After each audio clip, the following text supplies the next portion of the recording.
말되면 그런 얘기 나오겠지만 이번에도 트럼프가 물론 될 수도 있고 해리스가 될 수 있겠죠. 근데 저는 오히려 민주주의 뭐 자본주의 얘기 드리지만 워낙 자본주의에 많이 쏠려 있잖아요.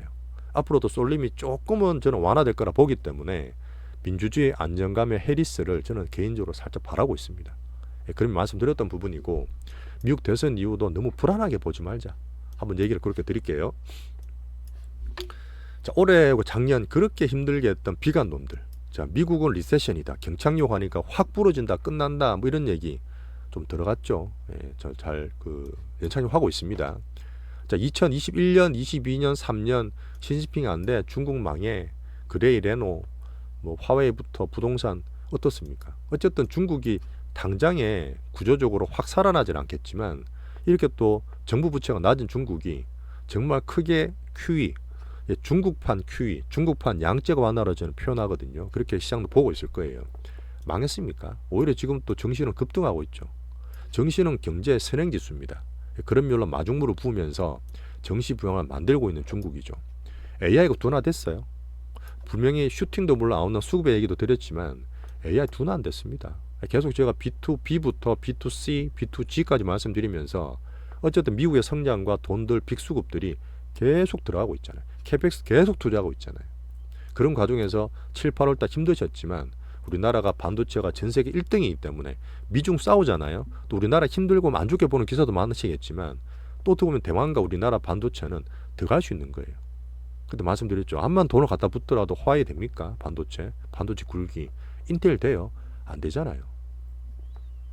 자, 우리나라 반도체 여전히 저는 괜찮게 봅니다. AI와 함께 8월 달에 자, 수십 년 몰렸던 엔켈이 어떻게 됐습니까? 오히려 지금 기시다가 아니죠. 이시바가 또 안정을 또 찾고 있잖아요. 물론 올해 말이나 내년 초에 또 보긴 봐야 되겠습니다만은 지금 당장은 그렇지 않을 것 없습니다. 자, 그래서 7, 8월 달에 와와 뭐 어떻다 뭐 지표 나오면 급등 급락 해선하고 하지 마세요. 예, 급변동성 맞추지도 못하고 진짜 파워 트레이드 전문가 아니시면 단타는 지금 할 때는 아닙니다. 예, 저도 단타 하거든요. 근데 지금은 아니란 말씀드리고 이렇게 큰 흐름을 말씀드리면서 안정적으로 큰 흐름을 따라가고 대장주만 들고 계시는 게 지금은 제일 좋아요. 예, 제가 과정을 해드리겠습니다. 또 추가해서 말씀드리려면 또 길어지고 있는데 자, 여기서 하나 중요한 거. 자, 전 세계적으로 자, 미국을 보여드렸지만 정말 좋았던 시장이잖아요. 자, 한 개를 대비적으로 말씀드리면 중국 상해 종합 보여드릴 거예요. 어차피 중국은 최고 약했고 강강약약 측면에서 투자하시면 안 되는 시장이에요. 안 됐던 시장입니다. 근데 지금 어떻죠? 이제 조금 변화를 보이는 거예요. 변화를 보이는 거지 꼭 하시라는 얘기 뭐 답은 제가 드릴 거지만 저는 2007년에 중국과 2015년에 중국을 거쳤어요. 이거를 저는 거쳤다니까요. 2008년에 제가 서울에 청담동 발령 받았다니까요. 이때 2005년, 6년 스님들 내려와서 정리식 본드 들 때입니다. 이렇게 중국이 급등을 하면서 어떻게 보면 버블을 정말 키웠고 온갖 펀드들 뭐 주무장대 다 올라 수십 배 수백 배 났지만 그리고 확 빠지면서 슈팅 버블이 꺼졌잖아요. 자, 그리고 또 출렁출렁 할 때 2008년에 단초를 제공한 미국이었습니다. 근데 미국이 그때 힘들 때 오히려 중국이 도왔다니까요. 그때는요. 사이 되게 좋았다니까요. 오히려 중국이 국채 발행하고 미국 때문에 같이 QE도 하면서 2009년 10년 이렇게 반등을 다시 줬어요. 다시 줬습니다. 근데 그게 나중에 버블을 키웠던 거고 공급 과잉의 씨앗이 된 거예요. 자, 그렇게 하면서 2014년에 한 번 더 올려요. 한 번 더 올리는데 이때 후광통을 열면서 야 그래도 홍콩이 아시아 금융의 맹주야 투자해 후광통으로 바로 투자하게 해줄게. 그렇게 또 급등을 합니다. 우리나라 같이 올라왔어요. 화장품도 일몇 배 났잖아요. 아모레퍼시픽 같은 거. 근데 그러고 나서 더 공급 과잉되고 떨어지니까 결국은 이때부터 미국으로 돈이 더 쏠립니다. 돈이 갈 데가 없어요. 유럽은 이미 1차, 2차, 3차 위 겪으면서 선진국 흐름 못 만든 상태에서 2008년에도 이때부터 십몇 년간 미국으로 돈이 다 쏠려갔고 2015년에 또 중국 일이 되면서 또 더 쏠려갔어요. 이제 그렇게 하면서 2020년에 코로나 터지고 정말 이제 정말 갈 데 없다. 정말 갈 데 없으니까 그때 거래량 보여드렸잖아요. 나스닥의 평소 수십 년 거래보다 2배, 3배 늘면서 미국으로 왕창 쏠려갔습니다. 자, 그때 어땠죠? 중국은 왕창 더 망가지는 거예요. 시진핑이 나서서 2022년이었죠. 10년 연임 확정된 이후에 야 부양책 쓸게? 아니네. 쓸게? 아니네. 몇 번 쏘갔잖아요. 계속 떨어집니다. 이렇게 떨어지고 밸류가 정말 싸고 G2, 신냉전 사람들 중국 신경도 안 썼어요. 완전 빈집이었던 거죠. 자, 그런 가운데 한 번의 반전의 기회를 왕창 얼마라고 하더라? 이게 100조, 10조 위안, 10조 위안이죠. 자, 우리나라 돈으로 거의 1800조입니다. 1800조. 그 정도까지 얘기 나오면서 마중물을 퍼볼게. 자, 여기에서 제가 이제 중국을 투자를 할까? 이런 부분보다 제가 보는 부분은 글로벌 자본들이, 빅수급들이, 제가 보는 우리나라 빅수급이 아니라 글로벌 쪽으로 봤던 빅수급들이 올로케이션, 자본의 배분입니다. 미국으로 수십 년 몰렸잖아요. 4년 동안 급소가 더 몰렸잖아요. 그런 부분에 빅 변수가 발생한 거예요. 야, 중국도 괜찮아질 수 있겠는데 하면서 미국에 다 쏠렸던 게 조금 빠지는 겁니다. 그런 면에 이제 빅수급 수립 말씀드리는 거고, 근데 이거는 지금 여전하게 구조적으로 힘들어. 저도 그렇게 보고 있는 게 있어요. 하지만 신냉전을 하기 위해서 G2가 중국이 무조건 미중 패권에 두드려 맞는 게 아니라 지금 중국의 정책 보시면 오히려 유럽과 미국에 도움되는 정책도 있어요. 정말 그렇습니다. 그러다 보니까 무조건 반대 안 할 수도 있습니다. 그런 면이 신냉전을 본격적으로 시작하는 거 아닐까. 중국을 좋게 보는 면이 있다고요. 그래서 이거는 제가 꾸준하게 말씀드릴 거예요. 오늘 다 말씀드릴 수도 없고 제가 공부를 계속하고 있는 과정이니까 결국은 뭐냐면 중국 투자해야 돼? 아니면 우리나라에서 뭘 해야 돼? 이 결론을 제가 적어놨죠. 우리 정시에는 도움이 됩니다. 저는 도움이 된다 봐요. 결론을 그렇게 보고, 근래 들어서 우리나라 자체적으로 뭐 동학개미 3기에 대한 얘기를 여러 가지 이유를 들어서 설명을 드렸지만 글로벌적으로 봤을 때 제가 미국, 중국 말씀드리는 부분과 우리나라 말씀드리는 부분이 어쨌든 MSCI 이머징 내에서 우리나라 위치가 있잖아요. 1등이 그래도 중국이잖아요. 그런 상태에서 글로벌적으로 엄청 미국만 된다.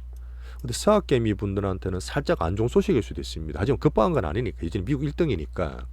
자, 미국에 쏠렸던 자금들의 일부가 살짝 이머징이는 그쪽으로 올 수 있다는 얘기입니다. 그런 면 때문에 완화되는 쏠림이 너무 되는 건 안 좋은 거예요. 쏠림이 너무 되면 급박이 와서 빵 터질 수 있는데 완화된다는 얘기는 그 슈팅이나 버블이 좀 더 오래 갈 수 있습니다. 16년간 급하게 4년간 몰렸던 미국의 쏠림 자금들이 일부 완화되는 효과는 있다. 그 다음에 우리나라 이제는 중국도 갔어요. 그런 상태에서 PBR, PER 제일 쌉니다. 암만 우리나라에 대한 위상이 줄어들고 아까 정치, 경제, 뭐 우리나라 기업, 뭐 언론 얘기도 드렸지만 너무 싸기 때문에 반등은 주겠죠. 그런 정황으로 제가 여러 가지를 말씀을 다 드리고 있어요. 결론적으로는 어쨌든 우리 투자가 제일 중요합니다. 실전 투자, 우리 투자가 제일 중요하기 때문에 구체적으로 뭘 사고 파느냐. 예전에 우리는 빅바이오 키우면 됩니다. 빅바이오 키우시면 되고 이 부양제 금리나 시기에 맞춰서 AI 반도체가 정말 단기적으로 떨어져 있지만 반등 준다 봐요. 물론 대장은 이제 하이닉스를 말씀드리고 있지만 그 다음에 올라가서 비중 조절 다시 하면 됩니다. 그러면 우리 포트는 계속 실전적으로 말씀드릴 거예요. 자, 그래서 분산 중에 쏠림은 여전히 가긴 해요. 쏠림의 정도가 조금 차이 날 뿐이지 미국은 AI 버블을 저는 만들 거라 봅니다.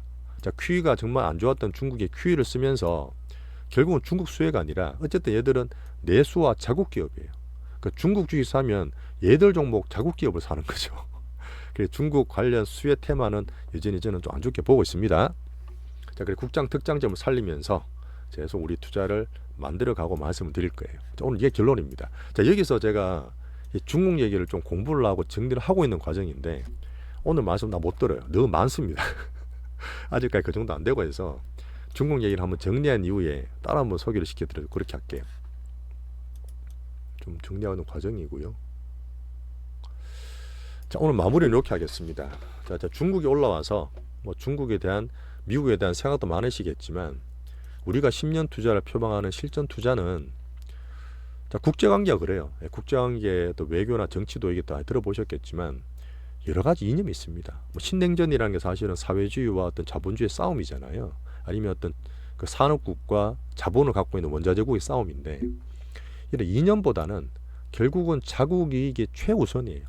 유럽이 그렇게 중국 관세 때린다 하지만 결국은 또 유럽과 중국은 경제적으로 붙어서 같이 간다 저는 보거든요. 그러니까 자국 이익이 가장 우선입니다. 빅수급의 흐름인 거죠. 그리고 우리가 표방하는 실전 투자도 마찬가지입니다. 그냥 우리의 실전 투자 포트가 가장 중요해요. 그래서 정치적으로 이념적으로 반미다, 반중이다, 반일이다 이런 얘기 많이 하시겠지만 저는 사실 별로 신경 안 써요. 별로 관심 없습니다. 그냥 글로벌 빅머니 스트림 체이싱을 하면서 우리나라 자체적으로 빅수급을 체이싱하면서 우리 포트에서 가장 좋은 성과를 내는 게 저 목표예요. 자, 정치는 레저처럼 좀 즐기시고 투자는 실전으로 계속 제가 과정관리 노력하겠습니다. 자, 이렇게 하면 오늘 결과를 냈고요. 어쨌든 우리 반도체가 올라올 때다. 다음 주 정말 중요하다. 빅바이오는 여전히 슈팅 과정이니까 잘 키워서 잘 수익 끝까지 보고 먹고 팔자. 자, 그다음 중국 투자가 올라오기 때문에 여기에 대한 좀 고민을 좀 하고 있습니다. 진짜 하게 되면 ETF도 할 수도 있어요. 그러면 좀 볼 거고, 미국과 비중, 너무 쏠렸던 미국 비중도 제가 고민을 좀 하고 있는 과정이다. 이렇게 보면서 이 금주의 주말 시황을 마무리하겠습니다. 오늘 시간 어떻게 되는지 모르겠는데 조금 아니네요. 똑같네요. 30분 넘었는데. 자, 오늘도 같이 봐주신 정말 감사하고 휴일 꼭 쉬신 이후에 또 한번 또 새로운 내용으로 또 찾아뵙겠습니다. 감사합니다.